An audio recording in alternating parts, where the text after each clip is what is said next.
Hi guys, എല്ലാവരും എന്ത് ചെയ്യുന്നു? സുഖമായിട്ടിരിക്കുന്നോ? ഞാനും സുഖമായിട്ടിരിക്കുന്നു. കുറച്ച് ദിവസമായി ഞാൻ ലോങ് വീഡിയോ ഇട്ടിട്ട്. ഇപ്പോൾ ലോങ് വീഡിയോ എടുക്കാൻ ടൈമില്ല, അതുകൊണ്ടാണ്. പിന്നെ ചില ആൾക്കാർക്ക് തോന്നുമായിരിക്കും ഞാൻ എന്തുകൊണ്ടാണ് എപ്പോഴും കുക്കിംഗ് വീഡിയോ ഇടുന്നതെന്ന്. അതായത് എനിക്ക് കുക്ക് ചെയ്യാൻ ഭയങ്കര ഇഷ്ടമാണ്, അതുപോലെ ഫുഡ് കഴിക്കാനും ഇഷ്ടമാണ്. ഭാവിയിൽ എപ്പോഴെങ്കിലും സ്വന്തമായി ഒരു റെസ്റ്റോറൻറ്റ് തുടങ്ങണം, അവിടെ ഞാൻ ഉണ്ടാക്കുന്ന ഫുഡ് കൊടുക്കണം എന്നുള്ളതാണ് എൻ്റെ ഒരു ആഗ്രഹം. അതുകൊണ്ടാണ് ഞാൻ ഇങ്ങനെ കുക്ക് ചെയ്യുന്നത് ഗൈസ്, അതാണ് അത് ഇടുന്നത്. ഓക്കെ, അപ്പോൾ ഇന്ന് ഞാൻ എൻ്റെ വീട്ടിലാണ്, 2 ദിവസമായി വന്നിട്ട്. അപ്പോൾ ഞാൻ വിചാരിച്ചു ഒരു ഈവനിങ് വ്ലോഗ് എടുക്കാമെന്ന്. അങ്ങനെ ഡാഡുത ഉച്ചയ്ക്ക് തന്നെ കുളിച്ച് റെഡിയായി ഉറക്കമൊക്കെ കഴിഞ്ഞുകൂടി ഇരിക്കുകയാണ്. ഞാൻ 2-3 ദിവസമായി കുളിച്ചിട്ട് എനിക്ക് ജലദോഷവും ചുമയൊക്കെ ആയിരുന്നു. അങ്ങനെ അതൊക്കെ കഴിഞ്ഞ് ഇപ്പോൾ കുളിച്ച് ഫ്രഷായി ഇവിടെ ഇരിക്കുകയാണ്. ഞാനും ഡാഡും കൂടെ ഇങ്ങനെ കാഴ്ചയൊക്കെ കണ്ട് ഇരിക്കുകയാണ്. അപ്പം നമുക്ക് ഇന്നൊരു ചെറിയ വൈകുന്നേരം കാണാം, വരൂ. പിന്നെ ഞാൻ ചായ കുടിക്കാറില്ല, അതുകൊണ്ട് എനിക്ക് വൈകുന്നേരത്ത് ചായ കൂടി പരിപാടിയൊന്നുമില്ല. ചിലപ്പോൾ കട്ടൻ കുടിക്കും, അത്രയേ ഉള്ളൂ. ഡാഡൂസ് ഉച്ചയ്ക്ക് അവന് കുറുക്ക് കൊടുത്തു. പിന്നെ ഒരു 3 മണി കഴിഞ്ഞപ്പോൾ ഇച്ചിരി ചോറ് കൊടുത്തു. ഇനി കുറച്ചുകൂടെ കഴിഞ്ഞിട്ട് അവൻ എന്തെങ്കിലും കൊടുക്കും. എന്ന് ഞാൻ കൊടുക്കാൻ ഉദ്ദേശിക്കുന്നത് ആപ്പിൾ പ്യൂരിയാണ്. അവന് മാറി മാറി കൊടുക്കാറുണ്ട് കേട്ടോ. ഏത്തപ്പഴം നെയ്യിൽ വരട്ടിയത്, അല്ലെങ്കിൽ സ്വീറ്റ് പൊട്ടറ്റോ, അങ്ങനെ ഓരോ സാധനങ്ങൾ മാറി മാറി ഞാൻ കൊടുക്കാറുണ്ട്. ഇന്ന് കൊടുക്കാൻ പോകുന്നത് ആപ്പിൾ പ്യൂരിയാണ്. കുറച്ചുകൂടെ കഴിഞ്ഞിട്ട് ഡാഡിനോട് കൊടുക്കും. അങ്ങനെ ഞാൻ പറഞ്ഞില്ലേ, പുറത്തോട്ട് ഇങ്ങനെ നോക്കി ഭയങ്കര പീസ്ഫുൾ ആയിട്ടുള്ള ഒരു ആംബിയൻസാണ് ഇവിടെ ഇരിക്കുമ്പോൾ. അത് കണ്ടുകൊണ്ടിരിക്കുകയാണ്, കാണിച്ചു തരാം. കണ്ടോ ഗൈസ്, ഇതാണ് എൻ്റെ വീടിൻ്റെ ഫ്രണ്ടിലുള്ള വ്യൂ. ഇങ്ങനെ ഇരുന്ന് ആകാശമൊക്കെ കണ്ട് ഇവിടെ ഇരിക്കാം. കണ്ടോ, നല്ല രസമല്ലേ? വൈകിട്ടാകുമ്പോൾ കുറച്ചുകൂടെ ഭംഗിയാണ്. ഇവിടെ നിന്നാൽ നമുക്ക് ചെറിയൊരു സൺസെറ്റ് കാണാം. അതായത് ഒരു നല്ലൊരു റെഡ് കളറൊരു സൺസെറ്റ് ഇവിടെ കാണാൻ പറ്റും, ചെറുതായിട്ട്. നല്ല രസമാണ്. ഞാൻ കുറച്ചുകൂടെ സന്ധ്യയായിട്ട് അത് കാണിച്ചു തരാം. അങ്ങനെ ഇവിടെ ഇങ്ങനെ നോക്കിയിരിക്കുകയാണ്. നല്ല വ്യൂ അല്ലേ? കിളികൾ പറക്കുന്നു, വീണ്ടും ഒരു കിളി പറക്കുന്നു.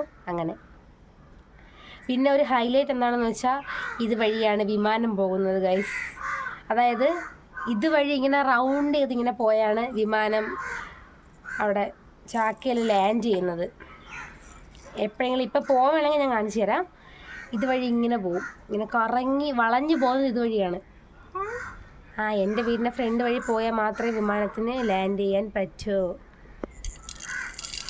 ഇതാണ് സ്ഥലം, കണ്ടോ? കുറച്ചുകൂടെ സന്ധ്യയാകുമ്പോൾ നല്ല രസമായിരിക്കും. ഇതാണ് ഇപ്പുറത്തെ സൈഡിലുള്ള വ്യൂ. ഇവിടെ കണ്ടോ, കുറേ വാഴക്കൊലകളൊക്കെ ഉണ്ട്. വൈകിട്ട് ഇങ്ങനെ ഇരിക്കുകയാണെങ്കിൽ ഇതൊക്കെ കണ്ടുകൊണ്ടിരിക്കാം. രസമാണ്, നല്ല രസമാണ്. മുന്നേ എനിക്ക് ഈ രസം ആസ്വദിക്കാൻ പറ്റിയിട്ടില്ല. ഞാൻ കല്യാണം കഴിഞ്ഞ് പോയതിന് ശേഷമാണ് എൻ്റെ വീടിനും ആ സ്ഥലത്തിനൊക്കെ ഇത്രയും ഭംഗിയുണ്ടായിരുന്നു ഞാൻ തിരിച്ചറിഞ്ഞത്. അങ്ങനെ ഇപ്പോൾ വരുമ്പോൾ ഞാൻ എപ്പോഴും ആസ്വദിക്കാറുണ്ട്. കണ്ടോ, ഇങ്ങനെ കണ്ടിരിക്കാറുണ്ട്. നല്ല രസമാണ്. ഡാഡു ഇവിടെ ഞാൻ എന്താണ് ഇങ്ങനെ പറഞ്ഞുകൊണ്ടിരിക്കണതെന്ന് ആലോചിച്ചുകൊണ്ടിരിക്കുകയാണ്. അവനൊന്നും മനസ്സിലാവുന്നില്ല. ഡാഡു, അയ്യോ, ഡാഡുവിന് ചെറിയൊരു ചുമയുണ്ട് ഗൈസ്. പ്രോബ്ലം ഒന്നുമില്ല. ഇതൊക്കെ അവൻ്റെ അഭിനയമാണ്. അങ്ങനെ ഡാഡുവിൻ്റെ മേക്കപ്പ് കണ്ടോ? ഇത് എൻ്റെ അമ്മ വരച്ചതാണ്. ഡാഡുവിൻ്റെ കിലുക്ക് താഴെ പോയി. അങ്ങനെ ഇപ്പോൾ വയലൻ്റ് ആവുന്നതിന് മുന്നേ നമുക്ക് കിലുക്കെടുത്ത് കൊടുക്കാം. ഡാഡുവിൻ്റെ കിലുക്കെടുത്ത് കൊടുത്തു. ഇനി ഞാൻ ഡാഡുവിൻ്റെ പ്യൂരി ഉണ്ടാക്കാൻ പോവുകയാണ്. ഇപ്പോഴല്ല, ഒരു 10-15 മിനിറ്റ് കൂടെ കഴിഞ്ഞിട്ട് ആപ്പിളാണ് പ്യൂരിക്ക് കൊടുക്കാൻ പോകുന്നത്. അതിന് ആദ്യം ആപ്പിൾ സ്റ്റീം ചെയ്യാൻ വേണ്ടി വെക്കണം. എന്നിട്ട് നല്ല തണുത്തതിന് ശേഷം മിക്സിയിലിട്ട് ചെറുതായിട്ടൊന്ന് ബ്ലെൻഡ് ചെയ്ത് കൊടുത്താൽ മതി. അങ്ങനെ ഞാൻ വിചാരിച്ചു കുറച്ചുകൂടെ കഴിഞ്ഞിട്ട് പോകാമെന്ന് വിചാരിച്ചു. അങ്ങനെ ഞാൻ ഡാഡും കൂടെ കണ്ടില്ല. ഞാൻ പറഞ്ഞില്ലേ, ഭയങ്കര പീസ്ഫുൾ ആയിട്ടുള്ള ഒരു ആംബിയൻസാണ്. ഇവിടെ ഇങ്ങനെ ഇരുന്ന് കാഴ്ച കണ്ടുകൊണ്ടിരിക്കുകയാണ്. ഇത് കണ്ടോ, ഇത് 2 പേരയാണ്. ഇതിലൊരെണ്ണം എനിക്ക് സ്കൂളിൽ പഠിക്കുമ്പം കിട്ടിയതാണ്. പിന്നെ ഒരെണ്ണം ഞാൻ പണ്ട് കുഞ്ഞിലെ തോട്ടിൽ കുളിക്കാൻ പോയപ്പം അവിടെ നിന്ന് ഞാൻ പറിച്ചുകൊണ്ട് വന്ന 2 പേരമരമാണിത്. ഇപ്പോൾ 2 നല്ല വലുതായി. ഒന്ന് നാടൻ പേരയ്ക്കയും ഒന്ന് മറ്റതുമാണ്. ഇഷ്ടംപോലെ പേരയ്ക്കയുണ്ട്. കുഞ്ഞിലത്തെ എൻ്റെ നൊസ്റ്റുമാണിത്. പിന്നെ അതിൽ കുറച്ച് മുല്ലയുടെ വള്ളികളും കൂടെ തൂങ്ങി കിടപ്പുണ്ട്. ഇത് കണ്ടോ, ഇത് നമ്മളെ വീട്ടിലെ മാവായിരുന്നു, വലിയൊരു മാവായിരുന്നു, അടിപൊളി കോട്ടുകോണം വരിക്ക മാങ്ങ കായ്ച്ചുകൊണ്ടിരുന്ന മാവായിരുന്നു. പക്ഷേ ഇതിൻ്റെ കൊമ്പുകൾ, ഇത് വയസ്സായി മുത്തശ്ശി മാവായപ്പോൾ ഇതിൻ്റെ കൊമ്പുകളൊക്കെ ഇളകി വീഴാൻ തുടങ്ങി. അങ്ങനെ ഡേഞ്ചർ ആയതുകൊണ്ട് ഇതിനെ വെട്ടിക്കളയുന്നതാണ്. അപ്പോൾ അതിൻ്റെ ആ ബാക്കി ഭാഗം ഇവിടെ ഇങ്ങനെ നിർത്തിയിട്ടുണ്ട്. അതിലിങ്ങനെ കുറേ കുഞ്ഞു കുഞ്ഞ് കൂണുകളിങ്ങനെ മുളച്ച് മനോഹരമായി നിൽക്കുകയാണ്. നല്ല രസമാണ് ഇത് കാണാൻ. മഴയാകുമ്പോൾ വീണ്ടും ഇഷ്ടംപോലെ കൂണുകൾ വരും. കണ്ടോ ഗൈസ്, ഒരു അണ്ണാൻകുട്ടി ആ പഴക്കൊലയിൽ വന്ന് ആക്രമിച്ചുകൊണ്ടിരിക്കുകയാണ്. അത് പഴുത്ത പഴമല്ല, അത് ചമ്മിപ്പോയി. കണ്ടോ, അത് അവിടെ ഇരിക്കുകയാണ്. പിന്നെ കണ്ടോ, സൺ സെറ്റാവാൻ വേണ്ടി വന്ന് നിൽക്കുകയാണ്. ഇപ്പം സെറ്റാവില്ല, കുറച്ചുകൂടെ കഴിയും. അപ്പോഴാണ് ഞാൻ പറഞ്ഞ ബ്യൂട്ടിഫുൾ റെഡ് കളർ വരുന്നത്. അത് ഫോണിൽ എത്ര കാണാൻ പറ്റുമെന്ന് എനിക്കറിഞ്ഞൂടാ, പക്ഷെ ഞാൻ അത് കാണിച്ചു തരാൻ വരുമ്പോൾ. കണ്ടോ, മിന്നി തിളങ്ങുന്നു സൂര്യൻ. ഞാൻ ഡാഡുവിന് പ്യൂരി ഉണ്ടാക്കാൻ വേണ്ടി വന്നിരിക്കുകയാണ്. കണ്ടോ, ആപ്പിൾ പ്യൂരിയാണ്. അപ്പോൾ ആപ്പിൾ നന്നായിട്ട് കഴുകി വൃത്തിയാക്കിയിട്ടുണ്ട്.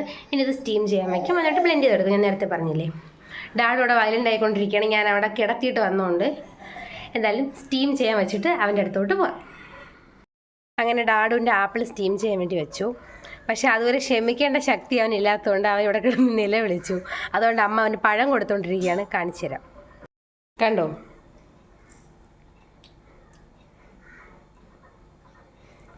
കുറച്ച് പഴം, ഏത്തമ്പഴം കൊടുത്തുകൊണ്ടിരിക്കുകയാണ്.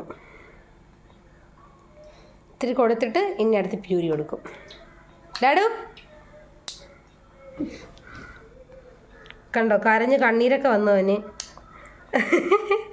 ഒരു തുള്ളി കണ്ണുനീരവൻ്റെ കണ്ണിൽ വന്നിരിക്കുന്നു. അതുകൊണ്ടൊരു പഴം കൊടുത്ത് തൽക്കാലം ആശ്വസിപ്പിക്കുകയാണ് ഗൈസ്. ഞാനാണെങ്കിൽ അടുക്കളയിൽ പോയി നോക്കിയിട്ട് വന്നപ്പോൾ അവിടെ ഒരു കവർ നിറയെ ഉണക്കമുന്തിരി ഇരിക്കുന്നു. ഞാൻ വിചാരിച്ച് കുറച്ചെടുത്ത് കഴിക്കാമെന്ന്. അങ്ങനെ അതും എടുത്തുകൊണ്ട് ഞാൻ കുറിക്കാൻ വേണ്ടി വന്നിരിക്കുകയാണ്. അങ്ങനെ ഞാൻ സിറ്റോട്ടി വന്നിരുന്ന് മുന്തിരിയും കഴിച്ചുകൊണ്ടിരിക്കുകയാണ്. പിന്നെ ഗൈസ്, ഞാൻ നേരത്തെ പറഞ്ഞില്ലേ ഇവിടെ ഇങ്ങനെ വിമാനം പോകുന്ന കാര്യം, ഞാൻ ചുമ്മാ അറിഞ്ഞതാണ്. ഇവിടെ കൂടി തന്നെ പോയി ലാൻഡ് ചെയ്യാമെന്ന് എനിക്കറിഞ്ഞൂടാ. പക്ഷേ വിമാനം ഇതുവഴി പോകാറുണ്ട്, അത് മാത്രമേ എനിക്കറിയാവൂ. അങ്ങനെ ഞാൻ മുന്തിരി കഴിച്ചുകൊണ്ടിരിക്കുമ്പം അമ്മ എൻ്റെ അടുത്ത് അവിടെ ഇരുന്ന് ഡാഡുവിൻ്റെ എന്തോ കാര്യം ചോദിച്ചുകൊണ്ടിരിക്കുകയാണ്. ഞാൻ അതിൻ്റെ മറുപടിയും പറഞ്ഞ് മുന്തിരിയും കഴിച്ചുകൊണ്ടിരിക്കുന്നു. വൈകിട്ട് പിന്നെ വേറെ പരിപാടിയൊന്നും ഇല്ലല്ലോ. അങ്ങനെ അച്ഛൻ റോഡിലോട്ട് പോയിരിക്കുകയാണ്. അങ്ങനെ അച്ഛയിപ്പോൾ വരുമെന്നും കാത്ത് ഞാനിരിക്കുന്നു. പണ്ടിങ്ങനെയായിരുന്നു, അച്ഛൻ ജോലിക്ക് പോയിട്ട് സാധനമൊക്കെ വാങ്ങി വരുന്നതും കാത്തിരിക്കുന്ന ഒരു കുട്ടിക്കാലം എല്ലാവർക്കും ഉണ്ടല്ലോ, എനിക്കും ഉണ്ടായിരുന്നു. ഇപ്പോൾ അതൊക്കെയാണ് ഏറ്റവും വലിയ മെമ്മറീസ്. എത്ര പെട്ടെന്നല്ലേ നമ്മൾ വലുതായത്. എന്നും ആ കുട്ടിയായിട്ടിരുന്നാൽ മതിയായിരുന്നു എന്നിപ്പോൾ തോന്നുന്നു. അങ്ങനെ ഞാൻ ഓരോന്നാലോചിച്ച് മുന്തിരി നിന്നിരിക്കുകയാണ്. ഇനി അച്ഛൻ വരുമ്പോൾ അച്ഛൻ മീനൊക്കെ വാങ്ങിയിട്ട് വരും. എന്ത് മീനാണ് അച്ഛൻ വാങ്ങിയിട്ട് വരുന്നത് എന്ന് കാത്ത് ആകാംക്ഷയിൽ ആലോചിച്ച് ഉണക്കമുന്തിരി നിന്ന് തന്നെയാണ് നിങ്ങൾ കണ്ടുകൊണ്ടിരിക്കുന്നത്. എൻ്റെ മുന്തിരി തീർന്നു. ഇനി നമുക്ക് അകത്തോട്ട് പോവാം. ഗൈസ്, അങ്ങനെ ഡാഡുവിൻ്റെ പ്യൂരി റെഡി ആയി കഴിഞ്ഞു. ഇനി നമുക്ക് ഡാഡുവിന് പ്യൂരി കൊടുക്കാം. ഡാഡുമ്മ പ്യൂരി കുടിക്കാൻ പോവേണേ.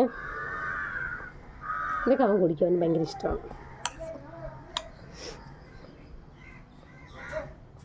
അപ്പോൾ അവന് ഇത് ഫുള്ളും കൊടുത്തിട്ട് വരാം. അങ്ങനെ ഡാഡു ഫുഡൊക്കെ കഴിച്ച് ഹാപ്പി ആയിട്ടിരുന്നു. അപ്പോൾ ഇവിടെ ഒരു കുട്ടി ഗസ്റ്റ് വന്നു, കാണിച്ചു തരാം. കണ്ടോ ഗൈസ്, ഇവിടെ ഇഷ്ടം പോലെ പൂച്ചക്കുട്ടികളുണ്ട്. എൻ്റെ അച്ഛൻ വളർത്തുന്ന കുട്ടികളാണിവർ. അങ്ങനെ അവർ ഡാഡുവിനെ കാണാൻ വേണ്ടി വന്നതാണ്. ഒരാളെ ഇപ്പോൾ വന്നിട്ടുള്ളൂ, ഒരുപാട് പേരുണ്ട്. അങ്ങനെ ഡാഡു തിരിഞ്ഞും മറിഞ്ഞും കിടന്ന് പൂച്ചയെ നോക്കിക്കൊണ്ടിരിക്കുകയാണ്. അങ്ങനെ അച്ഛൻ വന്നു. നല്ല പെടക്കണ വാളയാണ് വാങ്ങിച്ചുകൊണ്ട് വന്നത്, 2 വാള. പിന്നെ അച്ഛൻ എനിക്ക് സോൻ പാപ്പിടി വാങ്ങിച്ചുകൊണ്ട് വന്നു. നോർമലി കാണുന്ന ആ സ്ക്വയർ ഷേപ്പിലുള്ളതല്ലേ ഇത്, നമ്മുടെ കോട്ടൺ ക്യാൻഡി പോലത്തതാണ്. അതെനിക്കിഷ്ടപ്പെട്ടു. അങ്ങനെ ഞാനിരുന്ന് അത് കഴിക്കാൻ പോവുകയാണ്. നല്ലതായിരുന്നു. അത് ഞാൻ പറഞ്ഞില്ലേ, നമ്മൾ നോർമലി കഴിക്കുന്ന ഒരു ടേസ്റ്റ് അല്ല, വേറെ ടേസ്റ്റാണ് അതിന്. കോട്ടൺ ക്യാൻഡിയുടെ ടേസ്റ്റാണ്, നല്ലതാണ്. ഡാഡു ഓർഡർ നോക്കിക്കൊണ്ടിരിക്കുകയാണ് ഞാനത് കൊടുക്കുമെന്ന് പറഞ്ഞ്. പക്ഷെ അവന് കൊടുക്കാൻ പറ്റത്തില്ലല്ലോ, അതുകൊണ്ടാണ് അതൊന്നും കൊടുക്കാറില്ല. ഞാൻ തന്നെ സ്വന്തമായിട്ട് കഴിച്ചുകൊണ്ടിരിക്കുകയാണ്. അച്ഛൻ എപ്പോഴും ഇങ്ങനെയാണ്. ഞാനിവിടെ വന്ന് നിൽക്കുകയാണെങ്കിൽ അച്ഛൻ എനിക്ക് ഇഷ്ടംപോലെ സാധനം വാങ്ങിച്ചുകൊണ്ട് വരും. അതൊക്കെ കഴിച്ച് ഇവിടെ വെറുതെ ഇരിക്കും. അങ്ങനെ കഴിച്ചുകൊണ്ടിരുന്നപ്പോൾ പൂച്ച സാർ വന്നു.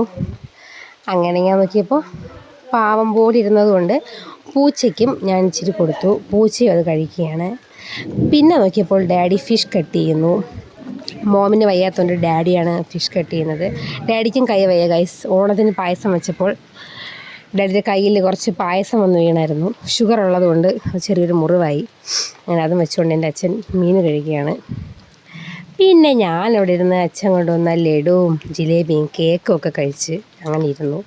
കുറച്ച് കഴിഞ്ഞപ്പോൾ ഞാൻ പറഞ്ഞ സൺസെറ്റായി. പക്ഷേ അൺഫോർച്ചുനേറ്റ്ലി ഞാൻ എന്നും കാണാറുള്ള ആ ഒരു അടിപൊളി റെഡ് കളർ ഇവിടെ വന്നിട്ടില്ല.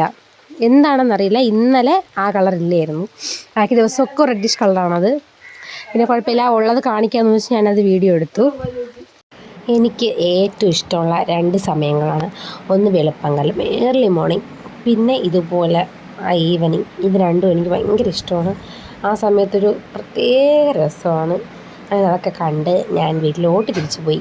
അങ്ങനെ അച്ഛൻ മീൻ കഴുകി കഴിഞ്ഞു. ഞാൻ മീൻകറി വെക്കാൻ പോവുകയാണ്. ഞാനാണ് ഇന്ന് മീൻകറി വെക്കാൻ പോകുന്നത്. കാണിച്ചു തരാം. അങ്ങനെ കുറച്ച് കഴിഞ്ഞപ്പോൾ കപ്പയും മീൻകറിയൊക്കെ റെഡി ആയിട്ടുണ്ടായിരുന്നു. ഞാൻ പോയി നോക്കിയപ്പോൾ അമ്മ ഒരു പാത്രത്തിലെടുത്ത് വെച്ച് സ്വന്തമായി കഴിക്കുന്നു. അപ്പം ഞാൻ അമ്മയുടെ വരുന്നു, അമ്മ എനിക്കും കൂടെ തരുന്നു. അത് എപ്പോഴും അങ്ങനെയാണ്, കുഞ്ഞിലേ മുതൽ അങ്ങനെയാണ്. അമ്മ എന്ത് കഴിക്കുന്നുണ്ടാലും എനിക്ക് കൊതി വരും. എനിക്കിഷ്ടമില്ലാത്ത കറിയാണ് അമ്മ കഴിക്കുന്നതെങ്കിലും ഞാൻ അത് പോയി കഴിക്കാറുണ്ട്. അമ്മമാർ തരുന്നതിന് പ്രത്യേക ടേസ്റ്റാണല്ലോ, എല്ലാവർക്കും അതറിയാമല്ലോ. അങ്ങനെ ഞാൻ കഴിച്ചുകൊണ്ടിരിക്കുകയാണ്. അത് ഇപ്പോഴെന്നല്ല, എപ്പോഴും അമ്മ എന്ത് കഴിച്ചാലും ഞാനും കൂടെ പോയി കഴിക്കാറുണ്ട്. അപ്പോൾ എപ്പോഴും ഞാൻ ശ്രദ്ധിച്ചിട്ടുണ്ട്, എനിക്കിഷ്ടമില്ലാത്ത കറിയായപ്പോഴും ഞാൻ സ്വന്തമായിട്ട് കഴിക്കുമ്പോൾ ഒരു ടേസ്റ്റാണ്, അമ്മ തരുമ്പോൾ വേറൊരു ടേസ്റ്റാണ്. അങ്ങനെ അതൊക്കെ കഴിച്ച് ഇരിക്കുകയാണ്. ഡാഡൂസ് ഒരു ഉറക്കമൊക്കെ ഉറങ്ങിക്കൊണ്ടിരിക്കുകയാണ്. കുറച്ച് നേരമായി ഉറങ്ങാൻ തുടങ്ങിയിട്ട്. പിന്നെ ഞാൻ കുറച്ചുകൂടെ കഴിഞ്ഞിട്ട് വീണ്ടും കുറച്ച് കപ്പയും മീൻകറിയും കൂടെ എടുത്ത് കഴിച്ചു. പിന്നെ രാത്രി ചോറൊന്നും കഴിക്കാനൊന്നുമില്ല. കുറച്ച് കഴിഞ്ഞപ്പോൾ ഡാഡു എണീറ്റ് വന്നു. ഉറക്കം കഴിഞ്ഞ് എണീറ്റു. ഇനി അവൻ പാതിരാത്രി ഉറങ്ങുള്ളൂ. അവൻ്റെ കലാപരിപാടികൾ ആരംഭിച്ചിട്ടുണ്ട്. അവനവിടെ എന്തോ നോക്കിക്കൊണ്ടിരിക്കുകയാണ്. അപ്പോൾ ഇത്രയൊക്കെ ഉള്ളൂ ഗൈസ് ഇന്നത്തെ വീഡിയോ. ചെറിയൊരു ഈവനിങ് ആണ്. നിങ്ങൾക്ക് ഇഷ്ടമായി എന്ന് വിചാരിക്കുന്നു. ഡാഡു അമ്മയും കൂടെ കളിച്ചുകൊണ്ടിരിക്കുകയാണ്. അച്ഛൻ ഉറങ്ങാൻ പോയി. അപ്പോൾ ഇത്രയേ ഉള്ളൂ ഗൈസ്. Okay, by.